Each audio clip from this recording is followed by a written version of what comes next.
ಮನೆ ವ್ಯಾಪಾರಿಗಳಿಲ್ಲ. 3 ತಲೆಮಾರಿಯಿಂದ ಅಲ್ಲಿ ಕೂತ್ಕೊಂಡಿದ್ದೀವಿ. ಅಜ್ಜಿ ತಾತ ಅಲ್ಲಿ ವ್ಯಾಪಾರ ಮಾಡ್ತಾ ಇದ್ವಿ. ನಮ್ಮ ಅಪ್ಪ ಅಮ್ಮ ಎಲ್ಲ ವ್ಯಾಪಾರ ಮಾಡ್ತಾ ಇದ್ವು. ನಾವೆಲ್ಲ ಇಲ್ಲೇ ಹುಟ್ಟಿ ಇಲ್ಲೇ ಬೆಳೆದಿರೋರು. ನಾವೆಲ್ಲ ಊರು ಬಿಟ್ಟು ಬಂದಿಲ್ಲ, ಬದುಕೊಳ್ಳೋಕೆ ಬಂದಿಲ್ಲ. ನಾವೆಲ್ಲ ಇಲ್ಲಿ ವಾಣಿಗ್ಲಾಸ್ನಲ್ಲಿ ಹುಟ್ಟಿರೋರು. ನಾವು ಇಷ್ಟು ವರ್ಷದಿಂದ ವ್ಯಾಪಾರ ಮಾಡಿಬಿಟ್ಟು ಇವಾಗ ಎತ್ಕೊಂಡು ಹೋಗಿ ಅಂತ ಎಲ್ಲಿನ ಹೋಗ್ರಿ ಅಂದರೆ ಎಲ್ಲಿ ಹೋಗೋದು? ನಾವು ಎಲ್ಲಿ ಹೋಗಿ ಸಾಯೋದು? ಇಲ್ಲಿ ಬಿಟ್ಬಿಟ್ರೆ ನಾವು ಇಲ್ಲಿ ಇರೋವರೆಗೆ ಓಟ್ ಆಗಿಬಿಟ್ಟು ನಾವೆಲ್ಲಿ ಹೋಗೋದು? ಎಲ್ಲೇನಾಕಂದ್ರೆ ನಾವು ಎಲ್ಲಿ ಹೋಗಲ್ಲ. ಮಾರ್ಕೆಟೇ ನಮಗೆ ಬೇಕು. ಮಾರ್ಕೆಟು ಯಾರ ಜಮೀನು ಇಲ್ಲ, ಯಾರ ಆಸ್ತಿ ಇಲ್ಲ. ಯಾರ ಜಮೀನಿಗೆ ನಾವು ಹೋಗಿ ನಾವು ಕಿತ್ಕೊಂಡು ಬಂದಿಲ್ಲ. ಯಾರ ಜಮೀನ ಕಿತ್ಕೊಂಡು ಬಂದಿಲ್ಲ. ಮೈಸೂರು ಮಹಾರಾಜ ಒಡೆಯೋರು ಅವಾಗ ಕೊಟ್ಟಿರೋದು, 100 ವರ್ಷ ಮುಂಚೆ ಕೊಟ್ಟಿರೋದು. ಬಡವ್ರು ಬದುಕೊಳ್ಳಿ ಅಂತ ಬಡವ್ರಿಗೆ ಕೊಟ್ಟಿರೋದು. ಇವ್ರ ಮಂದಿ ಕಿತ್ತಾಕೊಂಡ್ರೆ ನಾವೆಲ್ಲ ಎಲ್ಲಿ ಹೋಗೋದು? ಬಡವರು ನಾವೆಲ್ಲ ಬಾಡಿಗೆ ಕಟ್ಟಬೇಕು, ಮಕ್ಕಳನ್ನ ಓದಿಸ್ಬೇಕು, ಮಕ್ಕಳನ್ನ ಒಳ್ಳೆ ಕಾರ್ಯ ಮಾಡಬೇಕು. ನಾವೆಲ್ಲ ಎಲ್ಲಿ ಹೋಗೋದು? ಯಾರನ್ನ ಕೇಳೋದು? ಏನೋ ಅವ್ರ ಮನೆಗೆ ತಟ್ಟೆ ಎತ್ಕೊಂಡು ಹೋಗ್ಬಿಟ್ರಾ ನಾವು ಊಟ ಹಾಕಿ ಅಂತ? ಇಲ್ಲ ನಾವು ಇಲ್ಲಿ ನಾವು ಕಳ್ತನ ಮಾಡ್ತೀವ? ನಾವು ಕಷ್ಟಪಟ್ಟ ತಿಂತೀವಿ. ಮಳೆ ಬಂದರೆ ನೆನಿತೀವಿ, ಬಿಸಿಲು ಬಂದರೆ ಕಾಯ್ತೀವಿ. ಬಿಸಿಲು ಮಳೆ ಗಾಳಿಗಂತ ನಾವು ಇಲ್ಲೇ ಕೂತ್ಕೊಂಡು ಸಾಯ್ತೀವಿ, ಎಲ್ಲಿ ಹೋಗಲ್ಲ. ನಮ್ಮ ಹೊಟ್ಟೆಗೆ ಯಾಕೆ ಹೊಡಿತೀರಾ? ಬಡವ್ರ ಹೊಟ್ಟೆಗೆ ಯಾಕೆ ಹೊಡಿತೀರಾ?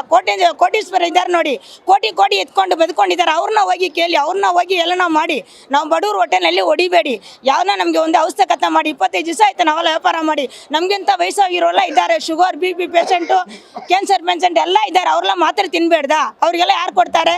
ಅವ್ರಿಗೆಲ್ಲ ಮಕ್ಕಳಿಲ್ಲ, ಗಂಡುಗಳಿಲ್ಲ. ಅವರೆಲ್ಲ ಎಲ್ಲಿ ಹೋಗ್ತಾರೆ? ಮಾರ್ಕೆಟ್ ಬಿಟ್ಟರೆ ನಮಗೆ ಬೇರೆ ದಾರಿ ಗೊತ್ತಿಲ್ಲ. ಒಂದು ಚೀಲ ಹಾಕಿದ್ರೆ ನಾವು ಒಂದು ಟೀ ಕುಡಿತೀವಿ, ಒಂದು ಚೀಲ ಹಾಕಿ ಒಂದು ಗುಡೆ ಮಾಡಿದ್ರೆ ಒಂದು ನಾಷ್ಟ ಮಾಡ್ತೀವಿ. ಇದು ಬಿಟ್ಟರೆ ನಮಗೆ ಬೇರೆ ಯಾವುದು ದಾರಿ ಇಲ್ಲ. ನಮಗೆ ಮಾರ್ಕೆಟ್ ಬಿಟ್ಕೊಡಿ. ಮಾರ್ಕೆಟು ಯಾರ್ದು ಇಲ್ಲ. ಬಿಸಿಲಲ್ಲಿ ಮತ್ತೆ ಮಳೆ ನೆನಬಾರ್ದು ಅಂತಾನೆ ನೀವು ಒಂದು ಸಣ್ಣ ಪುಟ್ಟದ ಅಂಗಡಿ ಮಾಡ್ಕೊಳ್ಳಿ ಅಂತ ಹೇಳ್ತಾರೆ. ಮಾಡ ಕೊಡುವಾಗ ನೋಡೋಣ, ಇಷ್ಟೊತ್ತು ಏನು ಮಾಡೋದು? ಇನ್ನು ಇಷ್ಟು ದಿನ ಏನು ಮಾಡೋದು? 20 ದಿವಸ ಆಯ್ತು ನಾವೆಲ್ಲ ವ್ಯಾಪಾರ ಮಾಡಿ. ಮಾಡ್ಕೊಡುವಾಗ ಕೊಡ್ಲಿ. ಇವಾಗ ಆ ಕಾಲದಿಂದ ಹೇಳ್ಕೊಂಡೇ ಬರ್ತಾರ, ಮಾಡ್ಕೊಡ್ತೀವಿ ಇನ್ನೂ ಮಾಡ್ಕೊಟ್ಟಿಲ್ಲ. ಮಾಡ್ಕೊಡುವಾಗ ನೋಡೋಣ. ಇವಾಗ ನಮ್ಗೆ ಯಾವ್ದೋ ಒಂದು ಅವಶ್ಯಕತೆ ಮಾಡಿ. ಮಾರ್ಕೆಟ್ ಬಿಟ್ಟು ನಾವು ಎಲ್ಲಿ ಹೋಗಲ್ಲ. ನಾವು ಇಲ್ಲೇ ಸಾಯ್ತೀವಿ ಎಲ್ಲ. ನಾವು ಇಲ್ಲೇ ಸಾಯ್ದು ಬಿಡ್ತೀವಿ. ಮಾರ್ಕೆಟ್ ಬಿಟ್ಟು ನಾವು ಎಲ್ಲಿ ಹೋಗಲ್ಲ. ಮಾರ್ಕೆಟ್ ಬಿಟ್ಟು ನಾವು ಎಲ್ಲಿ ಜಾಗ ಕೊಟ್ಟು ನಾವು ಎಲ್ಲಿ ಹೋಗಲ್ಲ. ಮಾರ್ಕೆಟೇ ನಮಗೆ ಬೇಕು. ಮಾರ್ಕೆಟ್ ನಮ್ಮ ತಂದೆ ತಾಯಿ ಎಲ್ಲ ಮಾರ್ಕೆಟೇ ನಮ್ಮದು ಬೇರೆ ಏನಿಲ್ಲ. ನಮ್ಗೆ ಯಾವ್ದಾರ ಒಂದು ಅವಶ್ಯಕತೆ ಮಾಡಿ ಸರ್, ನಿಮ್ಮನ್ನ ದಯವಿಟ್ಟು ನಾವು ಕೇಳ್ಕೊತೀವಿ. ಇಲ್ಲ, ಸರಿ ಹೋಗಿಲ್ಲ. ಇವಾಗ ಸಾಯಂಕಾಲ 5 ಗಂಟೆಗೆ ಅಂಗಡಿ ಬಿಡ್ತಾರೆ, ಬೆಳಿಗ್ಗೆ ಒಂದು ಸ್ವಲ್ಪ ಹೊತ್ತು ಬಿಡ್ತಾರೆ, ಮಧ್ಯಾಹ್ನ ಎಲ್ಲ ಎತ್ತವ್ರೆ. ನಮಗೆ ವ್ಯಾಪಾರ ಮಾಡಿ ಕೊಡೋಕ್ಕೆ ಸ್ವಲ್ಪ ಜಾಗ ಬಿಟ್ಟರೆ ಸಾಕು. ನಾವು ಮಕ್ಕಳು ಮರಿ ಸಾಕಬೇಕು. ನಾವು ಇಲ್ಲೇ ಎಷ್ಟು ವರ್ಷದಿಂದ ವ್ಯಾಪಾರ ಮಾಡ್ತೀವಿ.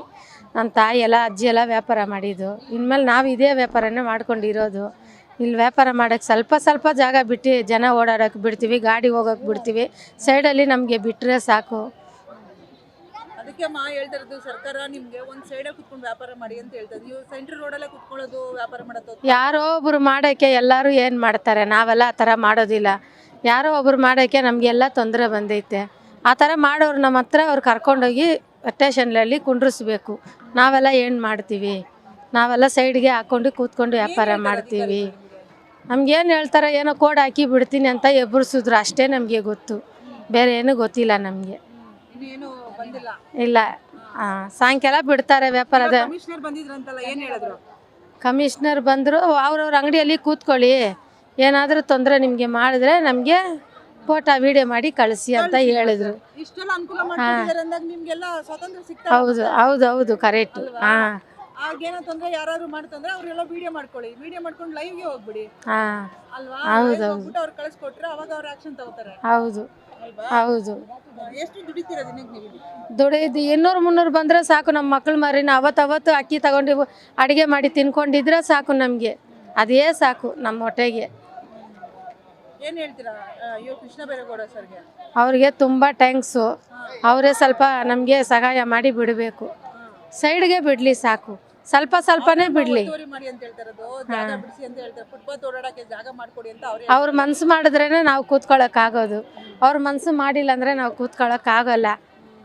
ದೇವ್ರ ಹತ್ರ ಕೇಳಂಗೆ ಅವ್ರ ಹತ್ರ ನಾವು ಕೇಳ್ತೀವಿ. ಸ್ವಲ್ಪ ಅವ್ರ ಮನಸ್ಸು ಮಾಡಿ ನಮಗೆ ಸ್ವಲ್ಪ ಬಿಡೋಕ್ಕೆ ಹೇಳಿ ಅಷ್ಟೇ ಸಾಕು, ಬೇರೆ ಏನು ಅಂದಿಲ್ಲ. ಸ್ವಲ್ಪ ನಮಗೆಲ್ಲ ಕಷ್ಟ ಸಹ ಮೇಡಮ್. ಒಂದು ಮನೆ ಖರ್ಚು, ಒಂದು ಟ್ಯಾಕ್ಟ್ರಿ ಖರ್ಚು, ಆಸ್ಪತ್ರೆ ಖರ್ಚಿದ್ರೆ 10 ಸಾವಿರ ಸಾಲ ತೊಗೊಂಡಿರ್ತೀವಿ. ಡೈಲಿ 100-200 ಕಟ್ತೀವಿ. ಅದು ಕಟ್ಟೋಕ್ಕಾಗಲ್ಲ. ಸ್ವಲ್ಪ ಹೊಟ್ಟೆ ಬಾಡಿಗೆ ಸಾಕು. ಜಾಸ್ತಿ ಲಾಭ ಅಂದರೆ ಒಂದು 500 ರೂಪಾಯಿ ಸಿಗುತ್ತೆ. ಅದು ಬಿಟ್ಟರೆ ಒಂದು 200-300 ಅಷ್ಟೇ. ನಾವು ಸಾಲ ತೊಗೊಂಡಿರ್ತೀವಿ, ಒಂದು 200 ರೂಪಾಯಿ ಕಟ್ತೀವಿ ಅಷ್ಟೇ. ಅದು ಇವಾಗ ಓಡಿಸ್ಬಿಟ್ರೆ ಸ್ವಲ್ಪ ನಮಗೆ ಒಂದು ಹಾರ್ಟ್ ಅಟ್ಯಾಕ್ ಬಂದಂಗೆ ಆಗ್ಬಿಡುತ್ತೆ. ಎಲ್ಲರೂ ಬಿಡೋರು, ಎಲ್ಲರ ಮುಖ ನೋಡಿ, ಯಾರು ಸೌಕಾರ ಇಲ್ಲ. ಮುಖ ನೋಡಿದ್ರೆ ಗೊತ್ತಾಗುತ್ತೆ. ಆದರೆ ಬಿಸಿಲಲ್ಲಿ ಕೂತಿರ್ತೀವಿ, ಮಳೆಯಲ್ಲಿ ಕೂತಿರ್ತೀವಿ. ನಾವು ಯಾವುದು ಯಾರಿಗೂ ಕೇಳಲ್ಲ. ಮಳೆ ಆಗಲಿ ಬಿಸಿಲಾಗಲಿ ಕೂತಿರ್ತೀವಿ. ಅದೇ ಒಂದು ಕಷ್ಟ. ಓಡಿಸ್ಬಿಟ್ಟು ನಮ್ಗೆ ಗೊತ್ತಿರಲ್ವಲ್ಲ ಇವ್ರು ಓಡಿಸ್ತಾರೆ ಅಂದ್ಬಿಟ್ಟು. ಇದಕ್ಕೆ ಮೊದಲೇ ಗೊತ್ತಿದ್ರೆ ಸಾಲ ತೊಗೊಳಲ್ಲ. ಅಲ್ಲ ಅವರು ಒಂದು ಸುಮಾರು ಒಂದು 15 ದಿನದಿಂದ ಅವ್ರಿಗೆ ನಿಮಗೆ ಮಾಹಿತಿಗಳು ಕೊಡ್ತಾನೆ ಇದ್ದಾರೆ. 15 ದಿನ ಕೊಟ್ಟವ್ರೆ. ನಾವೆಲ್ಲ 2 ತಿಂಗಳು 3 ತಿಂಗಳು ಕಟ್ಟಂಗೆ ತೊಗೊಂಡ್ಬಿಡ್ತೀವಿ. ಒಂದು 10,000 ತೊಗೊಂಡ್ರೆ ಡೈಲಿ 100 ರೂಪಾಯಿ ಕಟ್ಟೋದಿದೆ. 3 ತಿಂಗಳು ಕಟ್ಟಬೇಕು ನಾವು. ಹಂಗಕ್ಕಿದೆ. ಅದು ಕಟ್ಟಾಗ ಸ್ವಲ್ಪ ನಮ್ಗೆ ಗೊತ್ತಿಲ್ಲ, ನಾವು ಅಷ್ಟು ತೊಗೊಳಲ್ಲ. ನಾವೇ ಗೊತ್ತು 10,000 ತೊಗೊಳೋರು ಇದ್ದಾರೆ, 20,000 ತೊಗೊಳೋರು ಇದ್ದಾರೆ. ತೊಗೊಂಬಿಟ್ರೆ ಅದು ಕಟ್ಟಾಗ ಸ್ವಲ್ಪ ಕಷ್ಟ. ಅದೆಲ್ಲ ಚಕ್ಕಂತ ನಿಲ್ಲಿಸ್ಬಿಟ್ರೆ ಕಷ್ಟ. ಇವಾಗ ಹೊಟ್ಟೆ ಬಾಡೇ ಕಷ್ಟ, ಸಾಲ ಹೆಂಗೆ ಕಟ್ಟೋದು? ಸುಮ್ಮನೆ ಕೂತಿದ್ರೆ ತಿನ್ನೋಕ್ಕೆ ಕಷ್ಟ, ಸಾಲ ಕೊಡೋಕ್ಕಾಗಲ್ವಾ? ಅದೇ ಬೇರೆ ಕೆಲಸ ಮಾಡ್ಕೊಬೋದಲ್ಲ. ಇದೆಲ್ಲ ನಾವೆಲ್ಲ 40 ವರ್ಷ ಇದೇ ಮಾಡಿರ್ತೀವಿ. ನಮಗೆಲ್ಲ ಬೇರೆ ಕೆಲಸ ಹೋಗಂಗಿಲ್ಲ. ಇವಾಗ ನಮ್ಗೇನು ಬೇರೆ ಕೆಲಸ ಮಾಡೋಕ್ಕಾಗಲ್ಲ. ಎಲ್ಲ ಹೆಂಗಸ್ರುಗಳು ಹಂಗೆ ಇಲ್ಲೇ ಕೂತು ಇಲ್ಲೇ ವ್ಯಾಪಾರ ಮಾಡಿಬಿಟ್ಟು 100-200 ಸಂಪಾದನೆ ಮಾಡಿ ಅದೇ ಆಫೀಸ್ ಆಗೋಯ್ತು ಅವ್ರಿಗೆ. ಬೇರೆ ಕೆಲಸಕ್ಕೆ ಹೋಗೋಕ್ಕಾಗಲ್ಲ. ನಾವೇನೋ ಹೋಗ್ಬೋದು, ಹೆಂಗಸ್ರು ಕೇಳಲ್ಲ, ಇಲ್ಲಿ ಹೋಗೋಕ್ಕಾಗಲ್ಲ. ನಾವೇನೋ ಬೇರೆ ಜನಗಳು ಯಾಕೆ ಫುಟ್ಪಾತ್ ವ್ಯಾಪಾರನೇ ನೋಡ್ಕೊಂಡು ಬರ್ತಾರೆ? ಏನಕ್ಕೆ ಅಂತ ಬರ್ತಾರೆ ಫುಟ್ಪಾತ್ ವ್ಯಾಪಾರಕ್ಕೆ? ಇದು ಡೈಲಿ ಅವರು ಕಮ್ಮಿ ಸಿಗುತ್ತೆ ಮೇಡಮ್. ಇವಾಗ ಅಂಗಡಿ ಇದ್ದರೆ ಅಂಗಡಿ ಬಾಡಿಗೆನು, ಅಮಲ್ಗಳು, ಕೂಲಿಗಳು ಎಲ್ಲ ಸೇರಿಸಿ ಮಾಡ್ತಾರೆ. ಇವಾಗ ಫುಟ್ಪಾತ್ ಅವರು ಅದು ಸಾಗಲ್ಲ. 100 ರೂಪಾಯಿಗೆ ತೊಗೊಂಬಂದ್ರೆ 150 ಕೊಟ್ಬಿಡ್ತಾರೆ.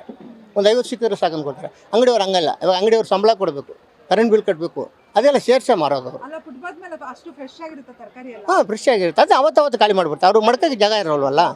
ಇವತ್ತು ತೊಗೊಂಬರ್ತಾರೆ, ಇವತ್ತೇ ಖಾಲಿ ಮಾಡಿಬಿಟ್ಟು ಹೋಗ್ಬಿಡ್ತಾರೆ. ಅದು ಫ್ರೆಶ್ ಆಗಿ ಸಿಗುತ್ತೆ. ಏನಕ್ಕೆ ಕಮ್ಮಿ ಕೊಡ್ತಾರೆ ಇವರು? ಫುಟ್ಪಾತ್ ಅಲ್ಲಿ ವ್ಯಾಪಾರ ಮಾಡೋರು ಯಾಕೆ ಕಮ್ಮಿ ಕೊಡ್ತಾರೆ? ಕಮ್ಮಿ ಅಂದರೆ ಅವ್ರು ಫುಟ್ಪಾತಲ್ಲಿ ಕೂತಿದ್ರೆ ಬಾಡಿಗೆ ಕೊಟ್ಟಲ್ವಲ್ಲ, ಬಾಡಿಗೆ ಕಟ್ಟಲ್ಲ. ಬಂದರೆ ಒಂದು 100-200 ಸಂಪಾದನೆ ಮಾಡಿ ಹೋಗ್ಬಿಡೋಣ ಅಂದ್ಬಿಟ್ಟು. ಇವಾಗ ಮಧ್ಯಾಹ್ನ ಮೇಲೆ ತೊಗೊಂಬರ್ತಾರೆ ಒಂದು ಕೊರೆ, ತೊಗೊಂಬಂದು 150 ಸಿಕ್ಕಿದ್ರೆ ಸಾಕು ಹೋಗ್ಬಿಡ್ತಾರೆ. ಅವ್ರು ಯಾಕಂದ್ರೆ ಬಾಡಿಗೆ ಕಟ್ಟೋಂಗಿಲ್ಲ, ಯಾರಿಗೂ ಸಂಬಳ ಕೊಡೋಂಗಿಲ್ಲ. ಅವ್ರವ್ರು ಸಂಪಾದನೆ ಮಾಡೋದು, ಅದಕ್ಕೆ ಕಮ್ಮಿ ಕೊಡೋದು ಅವರು. ಇವಾಗ ಅಂಗಡಿಯವ್ರ ಹತ್ರ ಬಾಡಿಗೆ ಕಟ್ಟಬೇಕು, ಕರೆಂಟ್ ಬಿಲ್ ಕಟ್ಟಬೇಕು, ಕೂಲಿ ಮಡಗಿದ್ರೆ ಅವ್ರಿಗೆ ಕೊಡಬೇಕು. ಅದಕ್ಕಿಂತ ಅವ್ರು ಜಾಸ್ತಿ ಮಾಡೋದು. ಏನು ಹೇಳ್ತೀರಾ ಸರ್? ಹಿಂಗೆ ಫುಟ್ಪಾತ್ ಒತ್ತುವರಿ ಮಾಡ್ತಾ ಇದಾರಲ್ಲ, ಏನು ಹೇಳ್ತೀರಾ? ಇಲ್ಲ ಸ್ವಲ್ಪ ಕಷ್ಟನೇ ಮೇಡಮ್ ಎಲ್ಲರಿಗೂ. ಚೆಕ್ಕಂದು ಓಡಿಸ್ಬಿಟ್ರೆ ಇವಾಗ ಒಂದು ಹಾಸ್ಪಿಟ್ಲಲ್ಲಿ ಎಷ್ಟೋ ಜನ ಮಲಗಿದ್ದಾರೆ. ಅದೊಂದು ಇದಾಗಿಬಿಡುತ್ತೆ ಯಾರಿಗಾದ್ರೂ. ಇರೋ ಜಾಗ ಓಡಿಸಿದ್ರೆ ಸ್ವಲ್ಪ ಭಯ ಆಗುತ್ತೆ. ಒಬ್ಬನು ಅಂಗಡಿ ಮಾರೋನು ಒಬ್ಬನು ಸತ್ತೋಗ್ಬಿಟ್ಟ. ಅದು ಆಟಾಡಿಗೆ ಎಲ್ಲ ಇಷ್ಟು ಓಡಿಸ್ಬಿಟ್ರಲ್ಲ, ಇನ್ನೂ ಬಿಡಲ್ಲ ಅಂಗಡಿ, ನಾವು ಸಾಲ ಹೆಂಗೆ ತೀರ್ಸೋದು, ಮನೆ ಹೆಂಗೆ ಬೆಳೆಸೋದು, ಹಂಗೆ. ಅದರಿಂದ ಸ್ವಲ್ಪ ಬಿಟ್ಟರೆ ಸ್ವಲ್ಪ ಕಮ್ಮಿ ಮಾಡ್ಕೊಂಡು ಬಿಡ್ಬೇಕು ಮೇಡಮ್. ಜಾಸ್ತಿ ಜಾರಿಯಲ್ಲಿ ಕೊಟ್ಟಿಲ್ಲ ಆದ್ರೂ ಸ್ವಲ್ಪ ಆದ್ರೂ ಮಾಡ್ಕೊಂಡು ಕೂತಿರ್ತಾರೆ. ಯಾರಿಗೂ ತೊಂದರೆ ಕೊಡಲ್ಲ. ಅವ್ರಿಗೂ ನೋಡಿದ್ರೆ ಗೊತ್ತಾಗುತ್ತೆ ಇವರೆಲ್ಲ ಏನು ಸೌಕರ್ಯಗಳಿಲ್ಲ. ಎಲ್ಲ ಮನೇಲಿ ಕೂತ್ಕೊಂಡು ಬಿಸಿಲು ಮಳೆ ಎಲ್ಲ ನಂದು ಹೋಗ್ತಾರೆ.